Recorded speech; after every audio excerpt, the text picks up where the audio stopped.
Hey, what's going on, everybody? It's Wilhelm Scream, and welcome back to the channel for more Destiny 2 news and intel.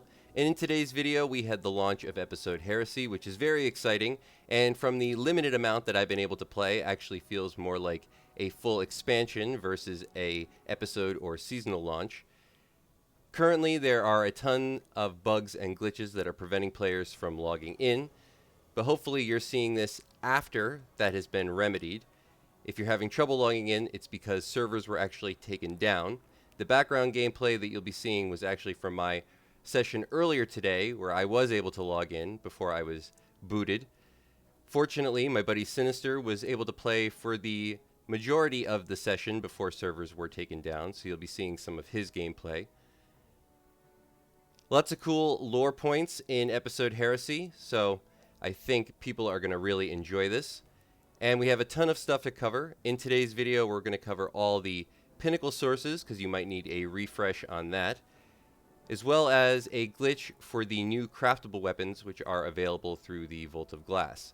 And we will give a more detailed tutorial on how to glitch into Vault of Glass on all three characters, but today we're just going to do a brief recap and show it on the Warlock. If you enjoyed today's video, please remember to like, comment, and subscribe to the YouTube channel, and turn on the bell to post notifications so you never miss out on any future Destiny 2 content like this. You can also follow me on Instagram. It'll be linked in the description box down below.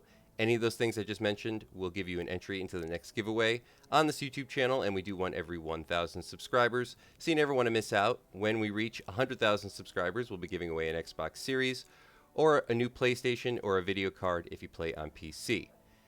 You can also leave a comment down below with any of the things that we discuss in today's video.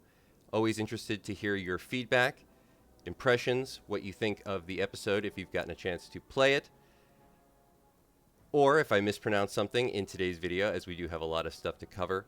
You can also leave that down below. If you stick around till the end of the video, I'll have a secret hashtag you can also leave in the comments section, and any of those comments that I just mentioned will also give you another entry into the next giveaway for this video. And remember, I do that on all videos, so if you haven't done this on a previous piece of content on this channel, you can always go back, check out another video, and of course, do it again.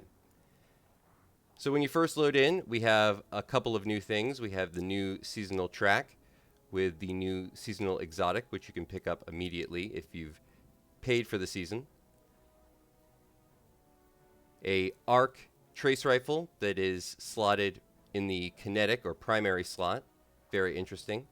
We also have the new ornaments for Star Wars crossover. You'll only be able to, unfortunately, look at each individual set of ornaments on the class that it is assigned to. So this is for the Warlock.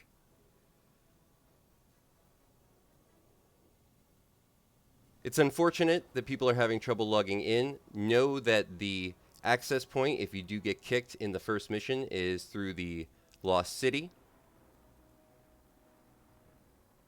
And depending on where you get kicked, you will get pushed back to the last checkpoint. So even though I was able to get through most of the boss fight, I actually got pushed back to the jumping puzzle.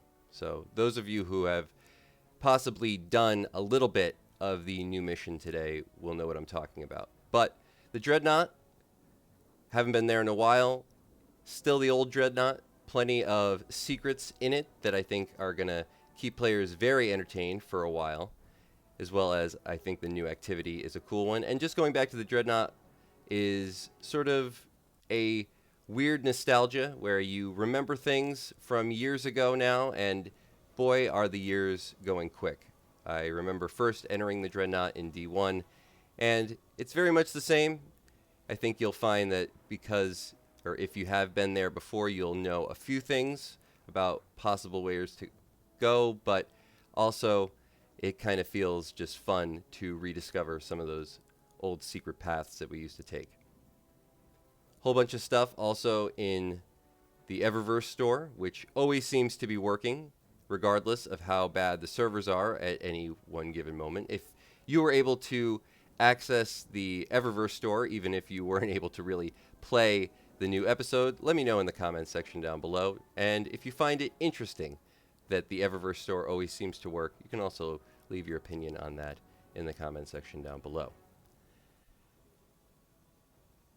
But if you're going to be farming out power, the best way to do it is obviously to play the new activities and to unlock your artifact as quickly as possible. But we also have a new gear score.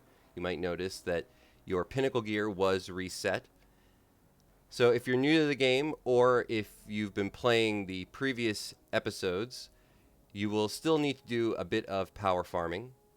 So I would like to quickly now just go over all the locations that you can farm out power. Also, we do have the very cool, in my opinion, armor set for the Hunter, which I think won the race over what is the coolest armor set from Star Wars. And let me know if you think that this also looks a little bit like Helldivers. I know that Star Wars is the precursor to Helldivers, so Helldivers might be copying Star Wars in this case, but I think the fact that they do look alike is sort of a added benefit to this particular armor set. So in that regard, Bungie do seem to know what they're doing, and this was by far my favorite.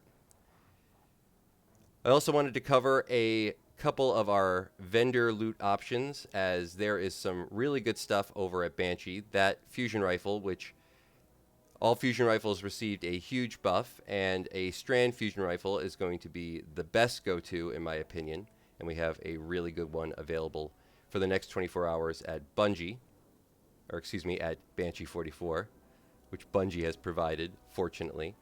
Hopefully you can load into the tower and pick this one up.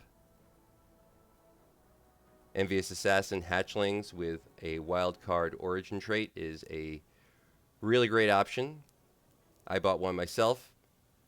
Hopefully it doesn't disappear on me, as I didn't actually see myself receiving it, but I did hope to get it.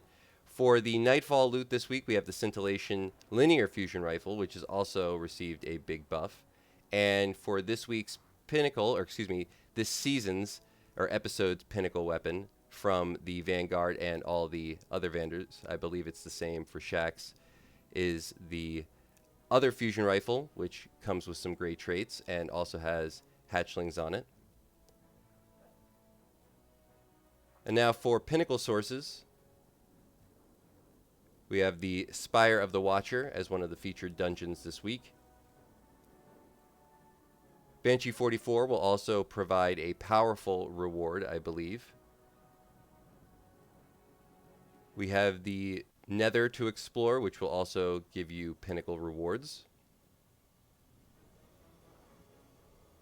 The old Encore exotic mission, as well as the newer one, and the old activities in the Helm will all give you Pinnacle or powerful rewards. Kel's Fall will also give you a Pinnacle reward.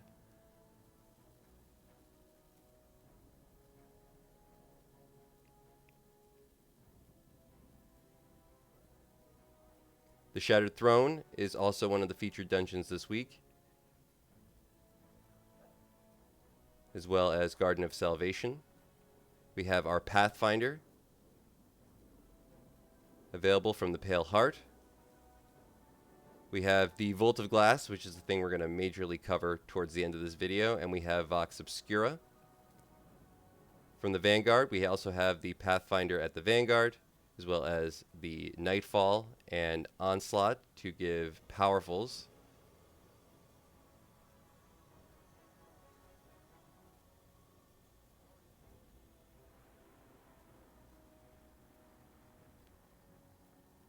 Gambit is rewarding a powerful exotic, or a tier 1. We also have the Pathfinder available through Gambit.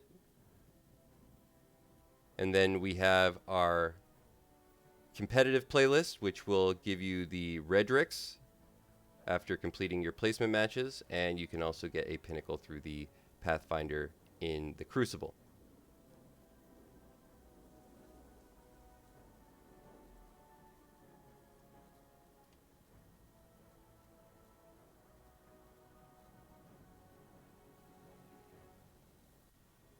There also should be 3 featured raids this week. I believe the last one is the Last Wish, if I'm not mistaken.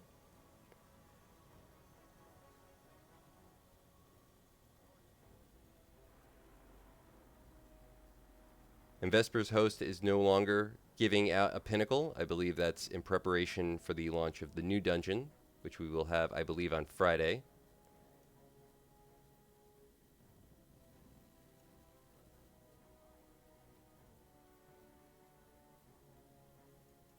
And now quickly on to the Vault of Glass. Now the new Vault of Glass upgrade will allow for the weapons that you receive in the Vault of Glass to be craftable, or red borders. You can get these from the secret chests as well, much like we do in Garden of Salvation. And old tricks are the best tricks. The glitch that allows you to get through the floor over at this specific location and follow this jumping path in order to get the first secret chest is still working.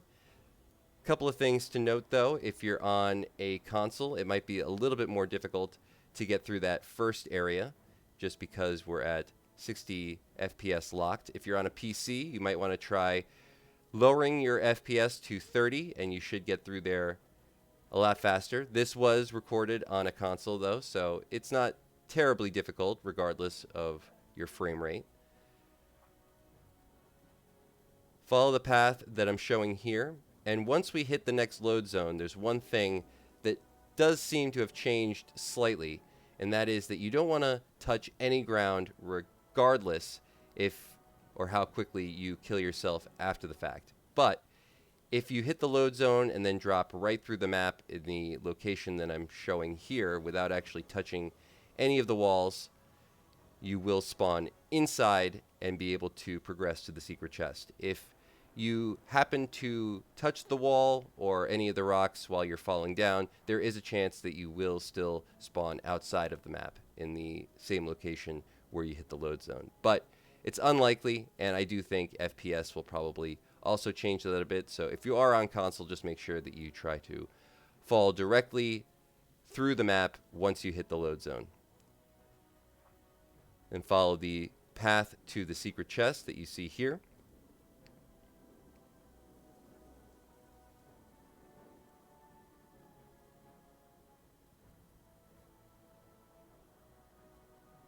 And you can do this on all three characters. I will cover, as I said before, how to do this in more detail on all three classes, possibly tomorrow or later in the week. But did want to give a brief little demonstration. And as you could see, I was having plenty of issues trying to remain in the game for as long as possible in order to actually show you this glitch. But I was able to get a corrective measure, which is very cool.